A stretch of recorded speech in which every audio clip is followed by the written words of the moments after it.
भारतीय नौसेना का स्वदेशी युद्धपोत आईएनएस सहाद्री मलेशिया के केमामन बंदरगाह पहुंचा है। यह यात्रा दोनों देशों की नौसेनाओं के बीच तालमेल और रक्षा संबंधों को मजबूत करने के उद्देश्य से हुई है। अत्याधुनिक हथियारों से लैस इस युद्धपोत के अधिकारियों ने विभिन्न गतिविधियों में भाग लेकर पेशेवर बातचीत को बढ़ावा दिया है। भारतीय नौसेना का स्वदेशी युद्धपोत आईएनएस सहाद्री इन दिनों मलेशिया के केमामन बंदरगाह पर पहुंचा है।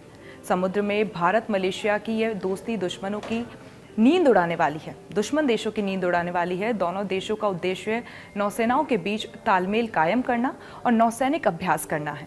बता दें कि आईएनएस सहाद्री मिसाइल से बचाव की क्षमता वाला तीसरा युद्धपोत है। इस पोत की यह तीसरी मलेशिया यात्रा है।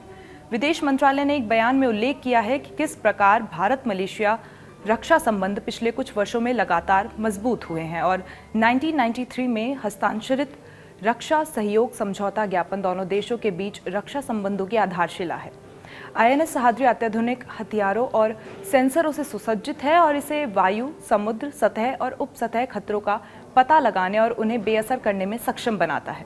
यह लंबी दूरी की ब्रह्मोस एंटी शिप मिसाइलों, बराक 1 मिसाइलों और शिटल 1 मिसाइलों से लैस है, जो इसे अलग अलग लक्ष्यों पर हमला करने में सक्षम बनाते हैं। इसके पास फ्रिगेंटों की तुलना में बेहतर गुप्त और भूमि पर हमला करने की क्षमता है। भारतीय नौसेना ने अपने एक्स हैंडल पर पोस्ट करते हुए लिखा कि ईस्टर्न स्वॉर्ड का एक स्वदेश निर्मित guided missile stealth frigate INS Sahyadri दक्षिण चीन सागर और हिंद प्रशांत क्षेत्र में 2 अक्टूबर 2025 को मलेशिया के केमामन बंदरगाह पर रुका।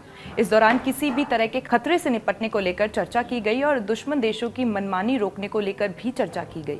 इस यात्रा ने भारतीय नौसेना और रॉयल मलेशियाई नौसेना के बीच पेशेवर बातचीत का अवसर प्रदान किया। दोनों देशों के नौसैनिक ने सुरक्षा को लेकर गहन चर्चा की। आईएनएस सहाद्री के अधिकारियों के द्वारा एक योग सत्र और एक चैरिटी कार्यक्रम भी आयोजित किया गया, जो कि मानवता की सेवा के भारतीय नौसेना के मूल सिद्धांतों को दर्शाता है। उन्होंने एक मैत्रीपूर्ण फुटबॉल मैच भी खेला, जिससे एक दूसरे के नौसैनिकों को समझने का मौका मिले। इस दौरान कमांडिंग ऑफिसर ने कुआंतन नौसेना बेस के मुख्यालय, नौसेना क्षेत्र 1 के उप कमांडर प्रथम एडमिरल अब्द हलीम बिन कमरुद्दीन से मुलाकात की। इससे पहले अप्रैल 2025 में भी भारतीय नौसेना का युद्धपोत आईएनएस सहाद्री कोलंबो पहुंचा था, जो भारत और श्रीलंका के बीच समुद्री संबंधों को मजबूत करने के लिए था। दोनों देशों की नौसेनाओं ने संयुक्त जानकारी साझा किया था और अलग अलग स्तर पर रणनीति बनाई थी। अब आगे 5 से 12 अक्टूबर तक आईएनएस सहाद्री और यूके की रॉयल नेवी के नौसैनिक मिलकर समुद्र में अभ्यास करेंगे।